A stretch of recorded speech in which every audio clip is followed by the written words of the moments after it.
మహాజ్ఞానం తూర్పు దేశాలలో ఉన్నదా?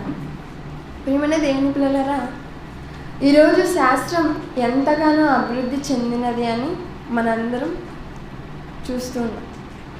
ఒకప్పుడు మనిషి ఏ స్థలానికైనా ఏ ప్రాంతానికైనా ప్రయాణం చేయాలి అనుకున్నప్పుడు కాలినడకన ప్రయాణం చేసేవాడు. ఇలా గమ్యం చేరుకోవడానికి ఆలస్యం అవుతుంది అని గ్రహించి మనిషికి ఉన్నటువంటి జ్ఞానంతో ఏం చేశాడు? ఒక సైకిల్ని తయారు చేసి సైకిల్ మీద ప్రయాణం సాగించాడు. ఇలా సైకిల్ మీద కొన్ని రోజులు ప్రయాణం చేసిన తర్వాత సైకిల్ ద్వారా చేరుకోవాల్సిన గమ్యానికి కొంచెం ఆలస్యంగా చేరుతున్నామని మరింత సులువుగా ప్రయాణం చేయటం కొరకు మోటార్ వెహికల్స్ను కనుగొన్నారు. అది కూడా ప్రయాణం సులువుగా జరగడం లేదు, కొంచెం ఆలస్యంగానే వెళ్తున్నాము, మరింత వేగంగా వెళ్ళాలని బస్సుని, ఆ తర్వాత కొంతకాలానికి కార్లని, ట్రైన్లని, ఇలా తరాలు మారుతున్న కొద్దీ ఒక్కొక్కటి ఎంతో ఉన్నతంగా వారికి ఉన్నటువంటి జ్ఞానంతో కనుగొడుతున్నారు. మరికొంతకాలానికి ఏం చేశారు? ఈ భూమి మీద ఈ కార్లు కానీ ట్రైన్లు కానీ ఇవి వెళ్ళే వేగం సరిపోదన్నట్టు విమానాలను, రాకెట్స్ను కనుగొన్నారు. మరి ట్రైన్లో ఇక్కడ నుంచి ముంబైకి వెళ్ళాలనుకోండి, ట్రైన్లో ప్రయాణం చేయాలంటే 2 రోజులు పడుతుంది. అదే విమానంలో ప్రయాణం చేయాలంటే 2 గంటలు పడుతుంది. 2 రోజులు ఎక్కడ, 2 గంటలు ఎక్కడ? అనగా మనిషి తనకున్నటువంటి జ్ఞానంతో టెక్నాలజీ డెవలప్మెంట్ చేస్తున్నంతగా వీరు ఇన్నిటిని కనుగొంటున్నారు. మరి మనం ఆలోచించినట్లయితే చాలామంది చెప్తూ ఉంటారు, ఏమని? శాస్త్రవేత్తలుగా కూడా గుర్తిస్తూ ఉంటారు, ఇదిగో పలానా శాస్త్రవేత్త పలానా కనుగొన్నారు అని. అలానే ఒకానొక సమయంలో ఈ ప్రపంచానికి వెలుగు అన్నది ఉన్నిందా అంటే లేదు. ఎలా ఉన్నింది? అంతా చీకటిమయంగా ఉన్నది. మరి ఆ చీకటిని పారద్రోలడానికి ఒక వ్యక్తి బయలుదేరాడు. మరి ఆయన ఎవరు? Thomas Alva Edison. మరి ఆయన ఏం చేశాడు? బల్బును కనుగొన్నారు. మరి ఈ థామస్ ఆల్వా బల్బును కనుగొన్నారు. ఇతన్ని ఒక శాస్త్రవేత్తగా గుర్తించారు. అలానే ఆ కొంత తర్వాత కాలానికి వచ్చేసరికి టీవీలని, ఫ్రిడ్జ్లని, వెహికల్స్ అని, ఇలా ప్రతిదీ కూడా ఏసీలని, ఇలా మనిషి సుఖపడడం కోసం వారికి ఉన్నటువంటి జ్ఞానాన్ని ఉపయోగించుకుంటూ ఉన్నారు. మరి ఈ శాస్త్రాలను వ్రాస్తున్నటువంటి వారిని శాస్త్రవేత్తగా గుర్తిస్తున్నారు నేడున్నటువంటి సమాజంలోని మనుషులు. మరి వాస్తవానికి శాస్త్రవేత్తలు గొప్పవారా? మరి శాస్త్రవేత్తలు ఎక్కడి నుంచి కనుగొంటున్నారు ఇంత జ్ఞానాన్ని? ఇప్పుడు ఈ ప్రకృతిలో చెట్లని చూస్తుంటారు. అలా ఆ చెట్లను చూసి ఆ చెట్ల వలన ఏదో ఒక కొత్త పాఠాన్ని నేర్చుకొని దాన్ని వృక్షశాస్త్రం అని, దానికి బాటనీ అని పేరు పెట్టి విద్యా అర్హతలలో వాటిని సమకూర్చడం జరిగింది. అలానే జంతువులను చూసి, ఈ ప్రకృతిలో ఉన్నటువంటి జంతువులను చూసి జంతు శాస్త్రం అని చెప్పి జువాలజీగా ఒక సబ్జెక్ట్ని తీయడం జరిగింది. అనగా ఈ శాస్త్రవేత్తలుగా పిలువబడుతున్న వారంతా కూడా రాస్తున్నారు. మరి ఈ ప్రకృతి ఎలా కలిగింది? ప్రకృతి అన్నది ఈ సమాజం, ఈ శాస్త్రవేత్త సమాజం ఏం చెప్పారు? ప్రకృతి అన్నది బిగ్ బ్యాంగ్ అనే ఒక పెద్ద పేలుడు వలన, ఒక శబ్దం వలన కలిగింది అని శాస్త్ర ప్రపంచం చెప్తుంది. కానీ బైబిల్ ఏం చెప్పింది? హెబ్రీలకు రాసిన పత్రికలో ఉంటుంది, ప్రపంచములు దేవుని వాక్యము వలన నిర్మాణమైనవన్నీ అని 11:3లో ఉంటుంది. ప్రపంచములు అంతా కూడా దేని వలన నిర్మాణమైనదంట? దేవుని మాట వలన, దేవుని వాక్యం వలన నిర్మాణమైనవి అన్నారు. ఒకసారి మనం ఆలోచించినట్లయితే శాస్త్రవేత్తలు అని పిలువబడుతున్నారు కదా, మరి ఈ శాస్త్రవేత్తలు శాస్త్రాన్ని రాస్తున్నారు కదా, మరి ప్రకృతిలో ఉన్న శాస్త్రాన్ని చూసి రాసే శాస్త్రవేత్తలు గొప్పవారా? లేక ప్రకృతిని చేసిన దేవుడు గొప్పవారా? దేవుడు గొప్పవారు. కానీ ఇంత జ్ఞానాన్ని ఇంత డెప్త్లోకి ఎవరైనా వెళ్ళి ఆలోచించగలుగుతున్నారా అంటే లేదనే చెప్పాలి. అందరూ ఏం చెప్తున్నారు? మేమే జ్ఞానులం, మేము పలానా కనుగొన్నాము, మేము పలానాది సృష్టించాము, మేము పలానాది క్రియేట్ చేసామని ఇలా గొప్పలు చెప్పుకుంటున్నారు. మరి ఇలాంటి జ్ఞానులందరినీ ఎవరైతే శాస్త్రవేత్తలుగా మహాజ్ఞానులుగా పిలువబడుతున్నారో వీరందరి గురించి దేవుడు ఒక మాట వ్రాయించారు. ఆ మాట మనం ఒకసారి చూసినట్లయితే సామెతల గ్రంథం మొదటి అధ్యాయం 22వ వచనంలో సామెతల గ్రంథం మొదటి అధ్యాయం 22వ వచనంలో ఎట్లనగా జ్ఞానము లేనివారులారా మీరెన్నాళ్ళు జ్ఞానము లేనివారుగా ఉండగోరుదురు. చాలండి. ఇక్కడ ఏం చెప్తున్నారు? జ్ఞానము లేనివారులారా అంటున్నారు. మరి ఏంటి, నేడు సమాజంలో చాలా వరకు జ్ఞానులుగానే కనిపిస్తున్నారు కదా, ఎన్నిటినో ఉపయోగిస్తున్నారు, ప్రజలకు ఉపయోగకరమైనటువంటివి ఎన్నిటినో తయారు చేస్తున్నారు కదా, సృష్టిస్తున్నారు కదా. మరి వీరంతా జ్ఞానులు కాదా? మరి ఇక్కడ ఏం చెప్తున్న దేవుడు, మీరెన్నాళ్ళు జ్ఞానం లేనివారుగా ఉండెదరు అని అంటున్నారంటే వీరు జ్ఞానము లేకుండానే ఇన్నాళ్ళు ఇవన్నీ కనిపెట్టారా? మరి ఏంటి, మరి ఇది జ్ఞానము కాదా? కాదండి. ఒకసారి యోబు గారి మాటల్లో మనం ఆలోచించినట్లయితే యోబు గ్రంథం 28వ అధ్యాయం, మరి ఈ జ్ఞానం గురించి యోబు గారు మాట్లాడుతూ యోబు గ్రంథం 28వ అధ్యాయం 1 నుంచి 13 వచనాలు మనం ఆలోచించినట్లయితే, వెండికి గని కలదు, పుటము వేయి సువర్ణముకు స్థలము కలదు, ఇనుమును మంటిలో నుండి తీయుదురు, రాళ్ళు కరిగించి రాగి తీయుదురు. చూసారా, మన చేతిలో ఉన్న ఈ బైబిల్ నందు ఎంత జ్ఞానం ఉంది, ఏ వస్తువు ఎందులో నుండి వస్తుందో దేవుడు ముందే చెబుతున్నాడు. అలానే క్రింది మాటల్లో చెబుతూ, మనుషులు చీకటికి అంతము కలగచేయుదురు. అంతాన్ని కలగజేశారా? చీకటిని ఒక బల్బు ద్వారా, లైట్ ద్వారా చీకటిని పారద్రోలారు. మరి ఇది థామస్ అల్వా ఎడిసన్ ఇప్పుడు చేశాడు ఈ పని, కానీ బైబిల్లో దేవుడు ఎప్పుడో రాయించారు. మరి అలానే క్రింది మాటల్లో మనం అలా చదువుకుంటూ రాగలిగితే 10వ వచనంలో చెబుతూ, బండలలో వారు బాటలు కొట్టుదురు అంటున్నారు. మరి ఇది ఎవరు చేశారు? సార్ ఆర్థర్ కాటన్ అనే ఆయన బ్రిటిష్ యొక్క సైన్యాధికారి. మరి ఆయన ఈ బ్రిటిష్ పరిపాలనా కాలంలో ఆ సైన్యాధికారిగా ఉంటున్నటువంటి ఇదిగో ఆయన. మరి ఆయన ఏం చేశారు? ఆయనకు మరొక పేరుంది, ముద్దు పేరుగా. ఏంటంటే గోదావరి జిల్లాలో ఉన్నటువంటి ఆ అభిమానులంతా కూడా ఆయన ఎలా పిలుస్తారంటే కాటన్ దొర అని పిలిచేవారంట. అంటే ఎందుకు? వారి గుండెల్లో ఆయన నిలిచిపోయారు. ఎందుకు అన్నప్పుడు ఆయనే ఆ గోదావరి బ్రిడ్జ్ని నిర్మించడం జరిగింది. అనగా సార్ ఆర్థర్ కాటన్ ఏం చేశాడు? ఇప్పుడు బండలలో బాటలు, మరి దారి నిర్మించాడా? మరి అది గోదావరి నది కదా, మరి నది మీద ఇప్పుడు ఏం ప్రయాణం చేస్తున్నా? బ్రిడ్జ్ ఉంది, ట్రైన్ వెళ్తున్నాయి. మరి ఇవన్నీ నిర్మించడానికి ఆయనను గొప్పగా భావిస్తున్నారు. కానీ ఆయన చెయ్యక మునుపే, ఆయన నిర్మించక మునుపే బైబిల్లో దేవుడు వ్రాయించాడు. మరి దీన్ని ఎవరైనా గుర్తించి దీని మహాజ్ఞాన గ్రంథంగా ఎవరైనా భావిస్తున్నారా అంటే లేదనే చెప్పాలండి. ఇక్కడ 12వ వచనంలో చెబుతూ, అయితే జ్ఞానము ఎక్కడ దొరుకును, వివేచన దొరుకు స్థలము ఎక్కడున్నది, నరులు దాని విలువను ఎరుగరు, ప్రాణులున్న దేశంలో అది దొరకదు. ఏంటండి ఈ జ్ఞానం అనేది ఎక్కడ దొరకదంట? ప్రాణులున్న దేశంలో దొరకదు. జాగ్రత్తగా వినాలి. ఇక్కడ యోబు గ్రంథంలో దేవుడు రాయిస్తున్న మాట ఏమని? జ్ఞానం ఎక్కడ దొరుకుతుంది, వివేచన దొరుకు స్థలం ఎక్కడుంది అని చెబుతూ, ఇదిగో ప్రాణులున్న దేశంలో అది దొరకదు అంటున్నారు. మరి ఎక్కడుంటుంది జ్ఞానము, ఎక్కడుంటుంది వివేచన? ప్రాణులు లేని దేశం ఏదైనా ఉందా అండి? ఉదాహరణకు దోమలు లేని దేశం అయితే ఉంది. ఎక్కడ? ఫ్రాన్స్ రాజధాని ప్యారిస్లో దోమలు ఉండవు. అలానే హవాయి ద్వీపంలో పాములు ఉండవు. ఇలా పాములు లేని దేశం ఉంది కానీ, దోమలు లేని దేశం ఉంది కానీ, ప్రాణులు లేని దేశం ఏదైనా ఉందా అంటే లేదు. మరి ఈ జ్ఞానం ఎక్కడ దొరుకుతుంది? మరి ఈ జ్ఞానానికి కేర్ ఆఫ్ అడ్రస్గా ఎవరిని చెప్తారో తెలుసా? చరిత్రకారులైనా, క్రైస్తవులైనా, శాస్త్రవేత్తలు ఎవరైనా కూడా ఒప్పుకొని తీరవలసింది ఎవరిని? సొలొమోన్ గారిని. మరి చరిత్రకారులు కూడా ఒప్పుకుంటున్నారు అంటే ఆయనకు అంత జ్ఞానం ఉందని. అందుకే ఒక సామెత కూడా ఉంటుంది, he's as wise as Solomon అని. అంటే జ్ఞానం గురించి ఇదిగో ఇతనికి మించినటువంటి జ్ఞానులు ఎవరు కూడా లేరు అని ఒకనాడు చరిత్రలో సొలొమోన్ గారు నిలిచిపోయారు.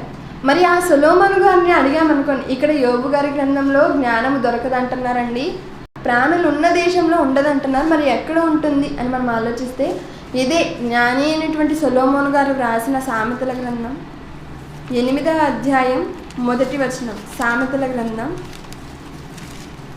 8వ అధ్యాయం మొదటి వచనంలో జ్ఞానము ఘోషించుచున్నది, వివేచన తన స్వరమును వినిపించుచున్నది అంటున్నారండి. మరి యోబు గ్రంథంలో ఏం చెప్పారు?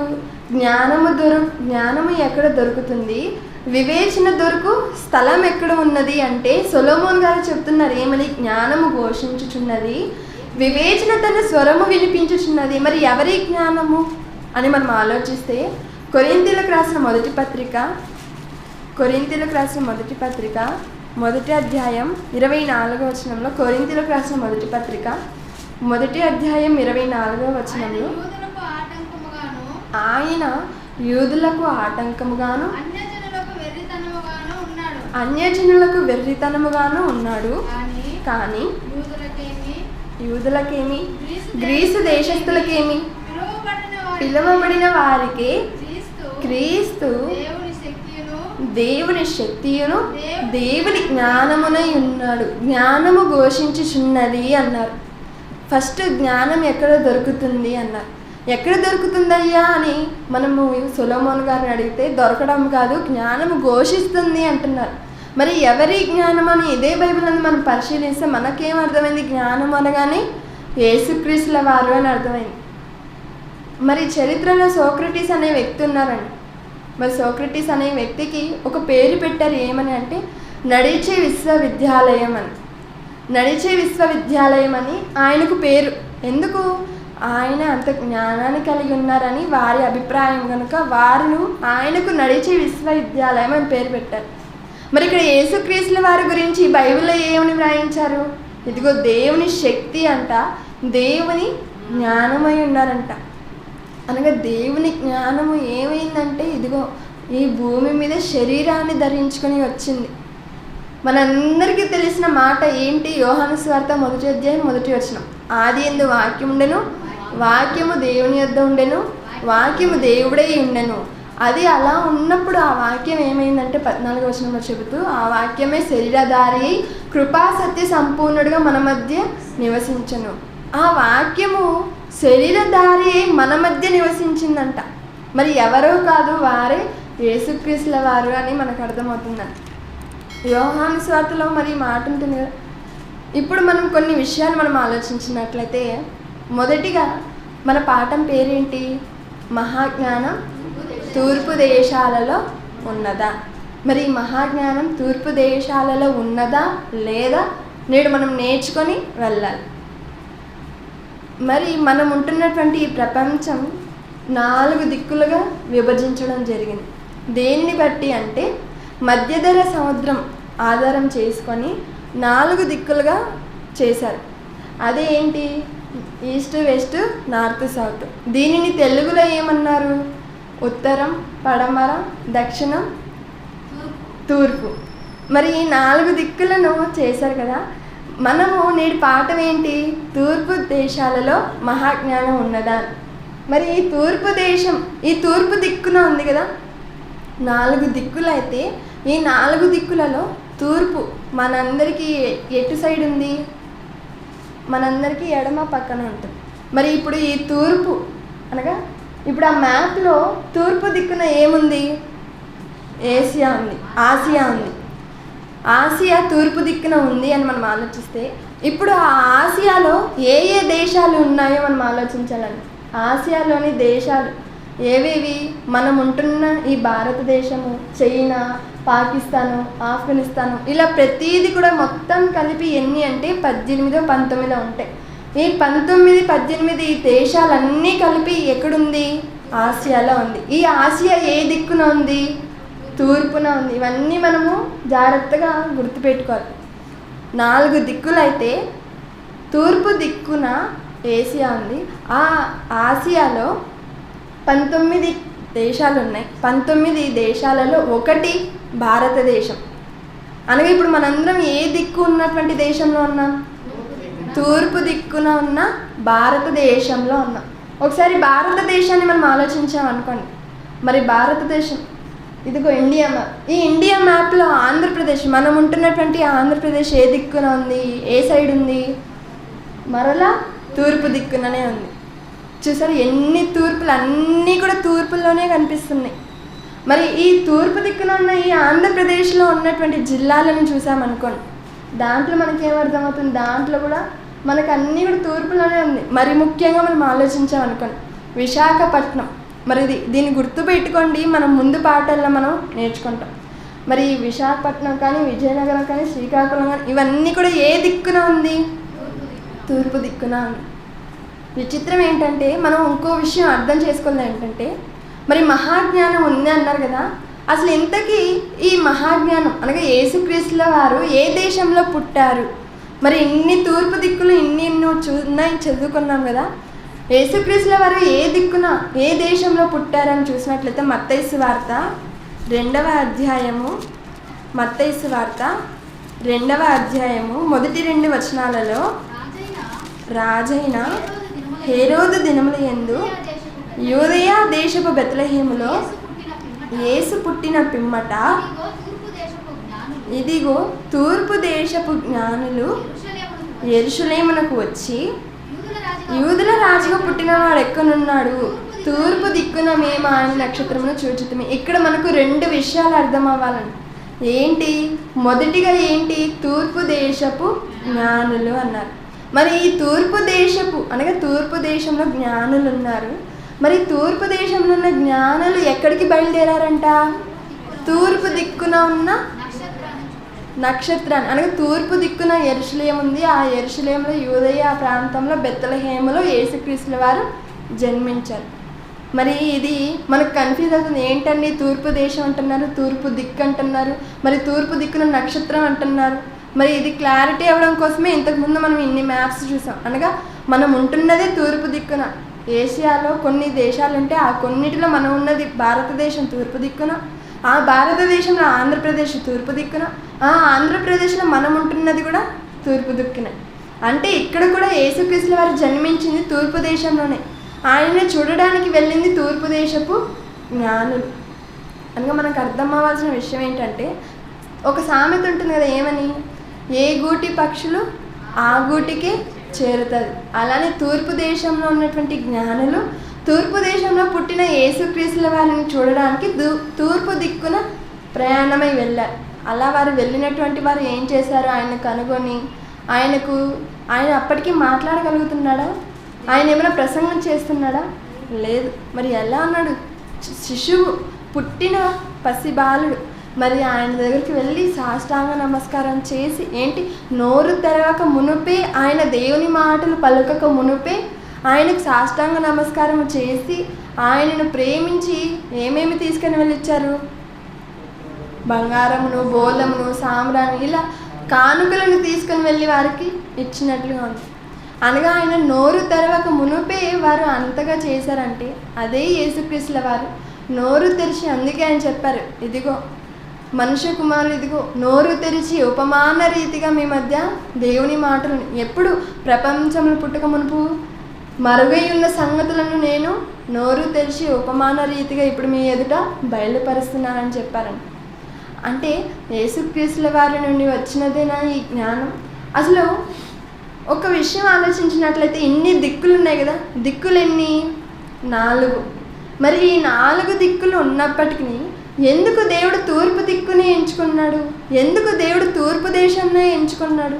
ఎందుకు అందరు తూర్పు దిక్కునే ఉన్నారు? ఎందుకు అందరు తూర్పు దేశాలలో ఉన్నారు? మరి తూర్పు దేశమే అవసరమైతే మిగిలిన దిక్కులు అవసరం లేదు కదా, ఒక్క దిక్కే పెట్టుండొచ్చు కదా. లేదు. అనగా దేవునికి తెలుసు దేవుని మాటలను చెప్పేవారు ఏ దిక్కులో పుడతారు, దేవుని కోసం హతసాక్షులైన వారు ఎక్కడ ఉన్నారు, దేవుని మాటలను ప్రకటించేవారు ఏ దిక్కున ఉన్నారో ఆయనకు తెలుసు. కాబట్టి ప్రారంభం నుంచి ఆ దిక్కుని ఆయన హెచ్చించడం జరుగుతుంది.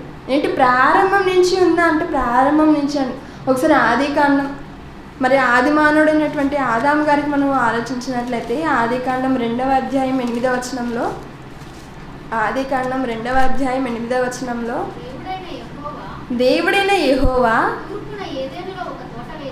ఎక్కడంటే అండి తూర్పున అంటున్నారు. చూసారా, ఆదాము గారి నుంచి మనకు ఈ దిక్కులు మనకు కనిపిస్తున్నాయి. దేవుడైన యెహోవా తూర్పున ఏదేనులో ఒక తోట వేసి తాను నిర్మించిన నరుని దానిలో ఉంచెను. అనగా తూర్పు దిక్కులో ఏముంది? ఏదేను తోట ఉంది. అంతేకాదు ఈ ఏదేనులో ఆదాము హవ్వలను మాత్రమే కాదు, మరి వీరికి జన్మించినటువంటి తొలి సంతానమైన కయీను మరి హేబేలును చంపిన తర్వాత దేవుని చేత శాపాన్ని తీసుకొని అతను ఎటువైపు ప్రయాణించాడో ఇదే 4వ అధ్యాయం, ఆదికాండం 4వ అధ్యాయం 16వ వచనంలో, అప్పుడు కయీను యెహోవా సన్నిధిలో నుండి బయలుదేరి ఏదేనుకు తూర్పు దిక్కున, చూసారా మరలా తూర్పు దిక్కులో ఏదేను ఉంది. తూర్పు దిక్కులో ఏదేను ఉంటే ఈ కయీను శాపం నొందిన వాడై ఏ దిక్కుగా ప్రయాణం చేశాడంట? తూర్పు దిక్కున ప్రయాణం చేసి నోదు దేశంలో కాపురం ఉన్నాడు. చూసారా ఎన్ని తూర్పులు వచ్చేస్తున్నాయో. చాలా వరకు కూడా తూర్పులే మనకు కనిపిస్తూ ఉంటాయి. అంతేకాదండి, నోవాహు గారి కుమారులు ఉన్నారా? నోవాహు గారి కుమారులు ఎంతమంది? 3. ఎవరెవరు? షేము, హాము, యాపేతు. మరి ఈ 3 కుమారులు ఎటువైపు ప్రయాణం చేశారో ఒకసారి మనం ఆలోచిస్తే ఇదే ఆదికాండం 11వ అధ్యాయం 2వ వచనం. ఆదికాండం 11వ అధ్యాయం 2వ వచనంలో, వారు తూర్పున ప్రయాణమై, ఆదికాండం 11వ అధ్యాయం 2వ వచనంలో, వారు తూర్పున ప్రయాణమై పోవచ్చుండగా, ఎటు ప్రయాణం వచ్చి ఉన్నారంట అండి? తూర్పున. చూసారు ఏంటని అన్నీ కూడా తూర్పు తూర్పు తూర్పు అనే వస్తుంది. మన పాఠం కూడా ఏంటి? మహాజ్ఞానం తూర్పు దేశాలలో ఉన్నదా? ఇప్పటికీ ఎన్నిటిని మనం ఆలోచించేసాం. అక్కడ ఆదాము గారు కానివ్వండి, అతని కుమారుడైనటువంటి కయ్యేను గారు కానివ్వండి, ఇక్కడ నోవాహు గారి కుమారులు, వీళ్ళందరూ కూడా ఎటువైపు ప్రయాణం చేశారు? తూర్పుననే. నేడు సమాజంలో కూడా చాలా వరకు హైందవులు ఏం చెప్తూ ఉంటారు? లేవగానే తూర్పు దిక్కున దండం పెట్టుకో అంటారు. ఎందుకు? సూర్యుడు ఉదయిస్తాడు కాబట్టి. సూర్యుడు ఏ దిక్కున ఉదయిస్తాడు? ఏంటి సూర్యుడు కూడా తూర్పునే ఉదయించాలా? మిగిలిన 3 దిక్కులు లేవా? అంటే దేవుడు తూర్పు దిక్కుకే ఎక్కువ ప్రాధాన్యత ఇస్తున్నట్లు మనకు అనిపిస్తుంది. మరి నిజంగా ఈ సూర్యుడైనా ఉదయించింది తూర్పున? మరి అందరూ అనుకుంటున్నారు కదా, తూర్పు దిక్కున దండం పెట్టుకోవాలి, సూర్య నమస్కారాలు చేయాలి, తూర్పు దిశలో ఉండాలి అని. మరి ఏంటి? తూర్పు దిక్కున సూర్యుడైనా ఉదయించింది, ఇంకెవరూ ఉదయించలేదా? ఒకసారి మనం బైబిల్లో ఆలోచించినట్లయితే మలాకి గ్రంథం 4వ అధ్యాయం 2వ వచనం. మలాకి గ్రంథం 4వ అధ్యాయం 2వ వచనంలో, అయితే నా నామమందు భయభక్తులు గలవారగు మీకు నీతి సూర్యుడు ఉదయించును. ఇక్కడ ఏం చెప్తున్నారండి? యేసుక్రీస్తుల వారు ఏ దేశంలో పుట్టారు? తూర్పు దేశంలోనే పుట్టారు. ఇక్కడ దేవుని యందు భయభక్తులు కలిగిన వారి కోసం ఒకరు పుట్టారంట, నీతి సూర్యుడు. ఆయన ఏ దిక్కున పుట్టారు? తూర్పున. ఆయన ఉదయించును అంటున్నారు. అనగా ఉదయించడం అనేది తూర్పు దిక్కున కదా. మరి యేసుక్రీస్తుల వారు పుట్టారట. మరి ఈ జ్ఞానమైన యేసుక్రీస్తుల వారు తూర్పు దిక్కున పుట్టారు కదా. మరి ఈ తరంలో పుట్టిన మనకు ఏంటి? మనం ఈ తరంలో పుట్టాము, మనము కూడా తూర్పు దిశలలోనే ఉన్నాము. మరి మనం ఎవరము? మహాజ్ఞానం తూర్పు దేశాలలో ఉందా అని ప్రశ్నిస్తున్నాం. ఇంకో విషయం ఏంటంటే, మరి మొదటిగా ఆదాము గారు జన్మించినట్లుగా మనం చూసాం. ఈ ఆదాము గారు ఎక్కడ పుట్టారు? ఏదేనులో ఆయన్ను చేశారు. మరి ఏదేను ఎక్కడుందో ఒకసారి మనం చూసామనుకోండి. ఈ ఏదేను అనేది ఆసియా ఖండంలోని టర్కీ దేశంలో ఉంటుంది. ఇదిగో ఆ టర్కీ దేశంలో ఏదేను ఉంది. ఈ ఏదేను ఎటు సైడ్ ఉంది? అది కూడా తూర్పు దశలోనే ఉంది. మరి తూర్పు దేశంలో జ్ఞానులు అంటున్నారు. మరి ఆదాము గారు ఏమైనా జ్ఞాన అని మనం ఆలోచించామనుకోండి, ఆయన కూడా చాలా జ్ఞాని, మహాజ్ఞాని. ఎంతటి జ్ఞాని అంటే, దేవుడు ఏం చేశారు? ఆయనకు గాఢ నిద్ర కలగజేసి ఆయన ప్రక్కట ఎముకలలో ఒక ఎముకను తీసి, ఇదిగో ఒక స్త్రీని చేసి ఆదాము ముందు నిలవబెట్టారే కానీ, ఇదిగో నాయన ఆదాము, నీ ఎముకలలో నుంచి చేశాను, నీలో నుండి తీశాను అని చెప్పారా దేవుడు? లేదు. కానీ అలాగా ఆదాము గారు హవ్వను చూడగానే ఏమనేశారు? ఇదిగో నా ఎముకలలో ఒక ఎముక, నా మాంసములో మాంసము, ఇది నరునిలో నుండి తీయబడింది కనుక నారి అనబడును. ఇంత జ్ఞానం ఆదాము గారికి ఎక్కడిది? కారణం ఆయన ఎక్కడ ఏ దేశంలో పుట్టాడు? తూర్పు దేశంలోనే పుట్టాడు. మరి తూర్పు దేశంలో పుట్టిన వారందరూ జ్ఞానులే అని అన్నప్పుడు మరి అనొచ్చు, సందేహం కలగవచ్చు, ఆదాము గారు ఏమైనా జ్ఞానాన్ని మహాజ్ఞాని అని మనకి ఇప్పుడు అర్థమైంది కదా. అసలు దేవుడు చెప్పక మునిపే ఆయన ఏం చెప్పేశాడు? ఇది నరునిలో నుండి తీయబడింది. మరి గాఢ నిద్ర కలుగజేశాడు కదా. ఎలా తెలుసు అంటే దానినే జ్ఞానం అంటారు, దేవుడిచ్చిన జ్ఞానం, దైవ జ్ఞానం. అలానే ఆ తర్వాత కాలంలో జ్ఞాని అయినటువంటి సొలొమోను గారు జన్మించారు. మరి ఈ సొలొమోను గారు ఎక్కడ జన్మించారు అంటే ఈయన కూడా తూర్పు దేశంలోనే జన్మించాడు. మరి తూర్పు దేశంలో జన్మించిన ఈ జ్ఞాని అయిన సొలొమోను గారి జ్ఞానాన్ని పరిశీలించడానికి, పరీక్షించడానికి షేబా దేశపు రాణి ఎక్కడి నుంచి వచ్చిందో తెలుసా? దక్షిణ దేశంలో నుంచి వచ్చింది. బైబిల్లో ఒక మాట, ఒక పదం ఉపయోగపడి ఉంటుంది, ఏమని? భూమి దిగంతముల నుండి ఆమె ప్రయాణం చేసి వచ్చింది అని. అనగా దక్షిణ దేశం ఎక్కడ, తూర్పు దేశం ఎక్కడ? మరి ఆ తూర్పు దేశంలో ఏ దేశంలో ఉన్నాడో తెలియదు, ఏ దిక్కులో ఏ ప్రాంతంలో ఉన్నాడో కూడా తెలియదు. మరి అలాంటి జ్ఞాని అయిన సొలొమోను గారి కోసం ఆమె వెతుక్కుంటూ వచ్చింది. అలా వచ్చిన ఆమె ఏం చేసింది? ప్రశ్నల వర్షాన్ని కురిపించింది. అందులో ఒక భాగమైనటువంటి ప్రశ్న ఏంటంటే, ఇదిగో నేను చాలా విన్నానయ్యా నీ జ్ఞానాన్ని, ఆ నోట ఈ నోట, ఇదిగో నీకు మించిన జ్ఞానులు ఎవరు లేరంట, దానిని నా కళ్ళారా చూడడానికి నేను ఇంత దూరం ప్రయాణం చేసి వచ్చాను. మరి వచ్చినందుకు నేను అనుకోవాలి కదా, నా ముందు నువ్వు రుజువుపరచుకోవాలి కదా. ఇదిగో ఒక ప్రశ్న ఏంటంటే, 2 పూలను అక్కడ పెట్టించింది. అందులో ఒకటి రియల్ పువ్వు, ఇంకోటి ఆర్టిఫిషియల్ పువ్వు. మరి ఈ 2 పువ్వులు చూడడానికి ఒకే కలర్లో, ఒకే ఆకారంలో, అన్నీ సేమ్గా ఉన్నాయి. కానీ ఇప్పుడు ప్రశ్న ఏంటంటే, అందులో ఏది నిజమైన పువ్వో, ఏది కృత్రిమమైన పువ్వో ఈయన కనుగొనాలి. మరి ఎలాగా? మరి ఆయన జ్ఞాని కదా, ఏం చేశాడో తెలుసా? మరి అక్కడ ఉన్నటువంటి పని వాళ్ళని పిలిపించేసి, ఇదిగో మీరు ఏం చేస్తారంటే ఆ ఉద్యానవనం తలుపులను తీయండి అన్నారు. వారు అలాగే తీయగానే మరి అక్కడ ఉద్యానవనం ఉంది కదా, అక్కడ తేనెటీగలు తిరుగుతుంటాయి కదా, అవేం చేశాయి? ఆ పువ్వులో ఉన్నటువంటి మకరందాన్ని ఆస్వాదించడం కోసం అలా కిటికీల గుండా ఏది నిజమైన పువ్వు ఉందో దాని మీద వచ్చి వాలింది. అప్పుడు వెంటనే సొలొమోను గారు ఏం చెప్పారు? ఇదిగో పలానా పువ్వు నిజమైనది అన్నారు. ఆ జ్ఞానానికి ఆమె ఎంతో ముగ్ధురాలైపోయింది. అంటే ఒక సొలొమోను గారు ఏ దేశంలో, ఏ తూర్పున, ఏ దిక్కులో పుట్టారు అంటే తూర్పు దేశంలో పుట్టారు సొలొమోను గారు అంటే. అవునండి. దీన్ని దృఢపరచడానికి రాజుల మొదటి గ్రంథం 4వ అధ్యాయం,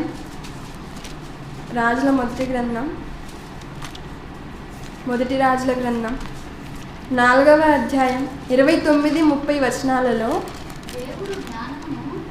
దేవుడు జ్ఞానమును బుద్ధిని వర్ణింప సఖ్యము కాని వివేచన గల మనస్సును సొలొమోనుకు దయచేసిన గనుక సొలొమోనుకు కలిగిన జ్ఞానము తూర్పు దేశస్థుల జ్ఞానము కంటెను, ఐగుప్తీయుల జ్ఞానం అంతటి కంటెను అధికమై ఉన్నను. అంటే అప్పటికి ఎవరి జ్ఞానం అధికంగా ఉండను అని అంటే తూర్పు దేశస్థుల జ్ఞానం, తూర్పు దేశంలో ఉంటున్నటువంటి వారికి జ్ఞానం ఎక్కువగా ఉందంట. కానీ సొలొమోను గారు ఎప్పుడైతే వచ్చారో వారందరి జ్ఞానము కంటే సొలొమోను గారి జ్ఞానం అధికంగా ఉందంట. అది ఎప్పటి వరకు? యేసుక్రీస్తుల వారు రాక మునుపు వరకే.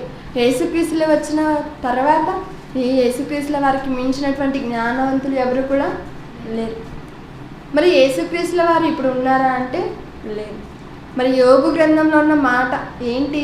ప్రాణులున్న దేశంలో జ్ఞానము దొరకదు అని. ఎందుకు ఆ మాట అన్నారు యోబు గారు అంటే, యోబు గ్రంథం ఎప్పుడు వ్రాయబడింది? క్రీస్తు పూర్వం 18 సంవత్సరాల కాలంలో వ్రాయబడింది. అంటే అది ఆ గ్రంథం వ్రాయబడే కాలానికి యేసుక్రీస్తుల వారు జన్మించలేదు. కాబట్టి ప్రాణులున్న దేశంలో జ్ఞానం లేదు అన్నారు. మరి జ్ఞానం ఎప్పుడు వచ్చింది? యేసుక్రీస్తుల వారు జన్మించినప్పుడు జ్ఞానం వచ్చింది. మరి ఇప్పుడు మనం ఉంటున్న కాలంలో యేసుక్రీస్తుల వారు ఉన్నారా? లేదు. యేసుక్రీస్తుల వారు ఉన్నారా? యేసుక్రీస్తుల వారు లేదు. మీ ఇంటి పక్కన ఏమైనా ఉన్నారా? లేకపోతే ఎక్కడైనా సభలకు వెళ్ళారా? లేదు కదా. ఇప్పుడు మనం ఉంటున్నటువంటి కాలంలో యేసుక్రీస్తుల వారు ఉన్నారా? లేరు. మరి ఆయన లేరు అంటే ఇప్పుడు కూడా జ్ఞానం లేదా? ఉందండి. మరి ఆయన నోట నుండి వచ్చిన ప్రతి ఒక్క జ్ఞానాన్ని దేవుడు మాటలను జ్ఞానంగా 66 పుస్తకాల రూపంలో నేడు మన చేతికి ఇచ్చారు. మరి మన చేతిలో ఉన్నది ఈ బైబిల్లో దేవుని మాటలు అయితే, దేవుని వాక్యం అంటే, వాక్యం అనగా ఎవరు? యేసుక్రీస్తుల వారు కదా. ఆ జ్ఞానమే శరీరధారి, కృపా సత్య సంపూర్ణుడుగా. మరి ఆ వాక్యమే యేసుక్రీస్తుల వారు. మరి వాక్యం అనేటువంటి యేసుక్రీస్తుల వారు ఉన్నారు. మరి ఇప్పుడు యేసుక్రీస్తుల వారు లేరు కదా. మరి యేసుక్రీస్తుల వారి తర్వాత ఈ జ్ఞానాన్ని ఎవరి ద్వారా ఈ ప్రపంచానికి అందింది అంటే, అదే తూర్పు దేశంలో తూర్పు దిక్కున పుట్టినటువంటి ఒక వ్యక్తి ఉన్నారు. ఆయన ఎవరు? ఆత్మజ్ఞాని, దైవజ్ఞాని, జయశాలి శ్రీ పిడి సుందర్రావు గారు. మరి Bible open university India international వ్యవస్థాపకులు ఎవరు? జయశాలి తాతయ్య గారు. మరి ఆయన ఏ దేశంలో ఏ దిక్కున పుట్టారు అంటే, తూర్పు దిక్కులోనే పుట్టారు. తూర్పు దేశంలోనే ఆయన కూడా జన్మించారు. మరి అలా జన్మించిన ఆయన ఏం చేశారు? ఈ ప్రపంచం అంతా కూడా నేటికి 800 చిల్లర కోట్లు అనుకోండి, 850 కోట్ల జనాభా అనుకోండి సుమారు. మరి 850 కోట్ల జనాభాలో ఒక్కనిగా లేరు ఆయన. మరి ఎలా ఉన్నారు ఆయన? 850 కోట్ల మందికి పైగా ఒక్కరిగా ఉన్నారు. అనగా 850 కోట్ల మందిలో ఒకరిగా లేరు, 850 కోట్ల మందికి ఒకరిగా ఉంటున్నారు. అంటే ఎందుకు? జ్ఞానాన్ని నేర్చుకున్నారు. 25 సంవత్సరాలు తపస్సు చేశారంట. 25 నిమిషాలు కూడా నేడు మనం బైబిల్ చదవని పరిస్థితిలో ఉంటున్నాం. కానీ తాతయ్య గారు 25 సంవత్సరాలు తపస్సు చేసి ఇలాంటివి ఎన్నో మహాజ్ఞానాలను వెలికి తీసి ప్రపంచం అంతటికి కూడా అందింప చేయాలనే ఆలోచనతో తాతయ్య గారు ఈ మహాజ్ఞానాన్ని మనకు నేర్పించడం జరుగుతుంది. మరి నేడున్నటువంటి వారికి, ఈ తరంలో ఉంటున్నటువంటి వారికి ఎవరికైనా అర్థమవుతుందా? చాలా వరకు ఏం ఆలోచిస్తున్నారు?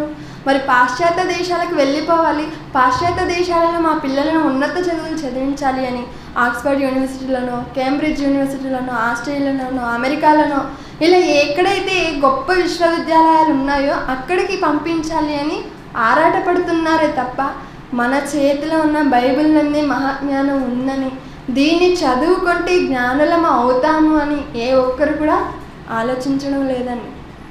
మరి ఎందుకు దేవుడు తూర్పు దేశంనే హెచ్చించారు అంటే, మిగిలిన దేశాలు లేవా, మిగిలిన దిక్కులు లేవా అంటే ఉన్నాయి. కానీ వారు ఎలాంటి వారైపోయారంటే, దేవుని జ్ఞానాన్ని అక్రమంగా అనగా వక్రంగా ఈ లోకానికి చూపించే వారిగా మారిపోతున్నారు. అంతెందుకు, అమెరికాలో 1983లో ఒక చట్టం చేశారు. ఏంటంటే లూసియానా చట్టం. మరి ఏంటి ఆ చట్టము అంటే, ఇప్పటి వరకు పాఠ్య పుస్తకాలలో యేసుక్రీస్తుల వారి గురించి ఉన్నాయి కదా. మరి యేసుక్రీస్తుల వారి గురించి ఏ పాఠాలు అయితే ఉన్నాయో, ఏ లెసన్స్ అయితే ఉన్నాయో వాటన్నిటిని కూడా తొలగించేయాలి. ఎందుకంటే బైబిల్ అనేది ఒక మత పుస్తకం కాబట్టి బైబిల్లో ఉన్న సందర్భాలు మన పాఠ్య పుస్తకాలలో ఉండకూడదు అని 1983లో లూసియానా అనే ఒక చట్టం చేసి అమెరికా వారు ప్రవేశపెట్టడం జరిగింది. చూసారా ఎంత దౌర్భాగ్యమో మారుతుంది. అమెరికా దేశం అంటేనే క్రైస్తవుల దేశం. అలాంటి క్రైస్తవుల దేశస్తులు ఏం చేశారు? చట్టాన్ని చేసి బైబిల్ ఒక మత గ్రంథం అని దానికి ముద్ర వేశారు. మరొక ఆయన జన్మించాడు. ఎవరు? ఆయనే లియోనార్డో డావిన్సీ. ఈయన ఎక్కడ పుట్టారంటే బ్రిటన్లో. మరి ఈయన ఏం చేశాడు? మరి ఈయన క్రిస్టియన్ అంటే అవునను, ఇతను కూడా క్రైస్తవుడు. మరి లియోనార్డో డావిన్సీ చాలా చిత్రాలు గీసేవారు. అలా ఈయన గీసిన ఒక చిత్రమే ది లాస్ట్ సప్పర్ అని. ది లాస్ట్ సప్పర్ అనే చిత్రం గీశాడు. ఈ చిత్రాన్ని గీసి ఇందులో ఈ ప్రపంచానికి ఒక అబద్ధాన్ని ప్రకటించాడు. ఏమని? ఇదిగో యేసుక్రీస్తుల వారి రొమ్మున ఆనుకున్నది ఎవరో తెలుసా? మగ్దలేనే మరియా. యేసుక్రీస్తుల వారికి ఆమెకు వివాహం అయింది అని ఇలాంటి ఒక తప్పుడు ప్రచారణ చేశారు. కానీ వాస్తవానికి యేసుక్రీస్తుల వారి రొమ్మున ఆనుకొని ఉన్నది ఎవరు? యేసు ప్రేమించిన శిష్యుడు యోహాను గారు. మరి ఆయన గురించి చెప్పక ఒక తప్పుడు సమాచారాన్ని ఈ ప్రపంచానికి చాటించారు. అతని శిష్యుడు మరొక ఆయన వచ్చాడు. ఆయన ఎవరంటే డాన్ బ్రౌన్. మరి డాన్ బ్రౌన్లో రాయడం జరిగింది ఏంటని, ఇదిగో ఈ లాస్ట్ సప్పర్లో ఉన్నది ఎవరో కాదు, యేసుక్రీస్తుల వారి భార్య, ఆమె పేరే మగ్దలేనే మరియ, యేసుకు వివాహం అయింది అని ఇలాంటివి ఎన్నో బైబిల్పై అభియోగాలు మోస్తూ బైబిల్ ఒక తప్పు పుస్తకం అని, బైబిల్ బండారం అని ఇలా రకరకాలుగా సమాజంలోనికి ప్రవేశపెట్టడం జరిగింది. మరి ఇలాంటి వారు అందరినీ ఖండిస్తూ శాస్త్రవేత్తలు అందరినీ కూడా తలదన్ని జ్ఞానాన్ని తాతయ్య గారు నేర్చుకొని మరి మన అందరికీ కూడా అందించి ఏది నిజమో ఏది అబద్ధమో మనం అందరం గుర్తెరిగేలాగా ఆయన చేశారు. మరొక విషయం ఏంటంటే, బ్రిటన్ అధ్యక్షుడు ఒక ఆయన ఉన్నాడు, ఆయన పేరు ఏంటంటే నికోలస్ సర్కోజీ. మరి ఈయన భార్య పేరు కార్లా అంట. మరి ఈమెకు వివాహం కాకమునుపు 70 మంది ప్రియులు ఉన్నారంట. అంటే వారి దేశంలో ఎలా ఉన్నారో మనుషులు మనం ఆలోచించాలి. ఎందుకు దేవుడు తూర్పు దేశాన్ని హెచ్చిస్తూ వచ్చాడు? ఎందుకు ప్రారంభం నుంచి ఇప్పటి వరకు తూర్పు దేశంలోనే జ్ఞానులు ఉన్నారు, తూర్పు దేశంలోనే అందరూ దేవుని మాటను ప్రకటిస్తున్నారు? ఎక్కువగా ఇక్కడి నుంచి ఎందుకు ప్రబలమవుతుంది అంటే, మిగిలిన దేశాలలో పరిస్థితులు అసలు ఏమీ కూడా బాలేదు. అలానే ఒక చట్టాన్ని ప్రవేశపెట్టుకున్నారు. ఏంటది? స్వలింగ సంపర్కం అని. అనగా మగవారు మగవారిని వివాహం చేసుకోవచ్చు, ఆడవారు ఆడవారిని వివాహం చేసుకోవచ్చు.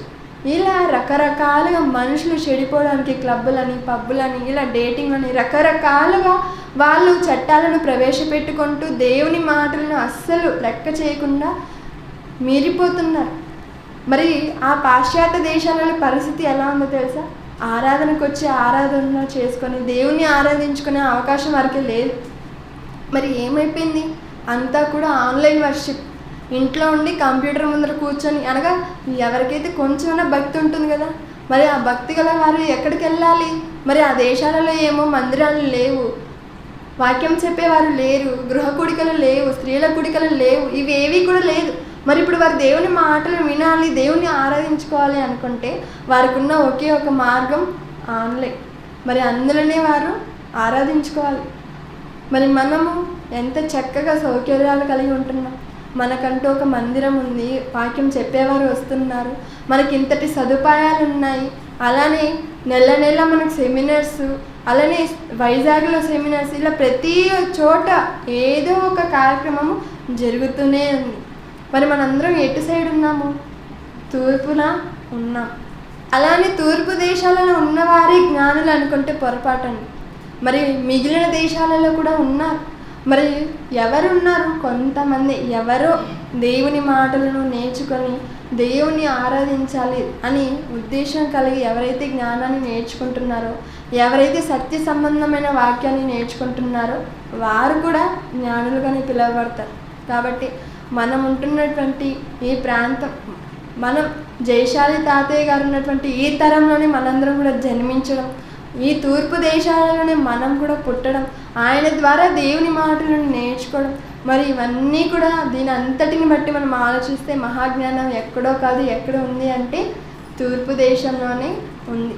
మరి ఇంతటి జ్ఞానాన్ని నేర్చుకుంటున్నటువంటి మనం అనేక దేశాలకు లేక అనేక ప్రాంతాలకు, కనీసం అనేక మందికైనా ఈ మహాజ్ఞానాన్ని పంచేవారిగా ఉండాలని కోరుకుంటూ ఈ నా మాటలు ముగిస్తున్నాను.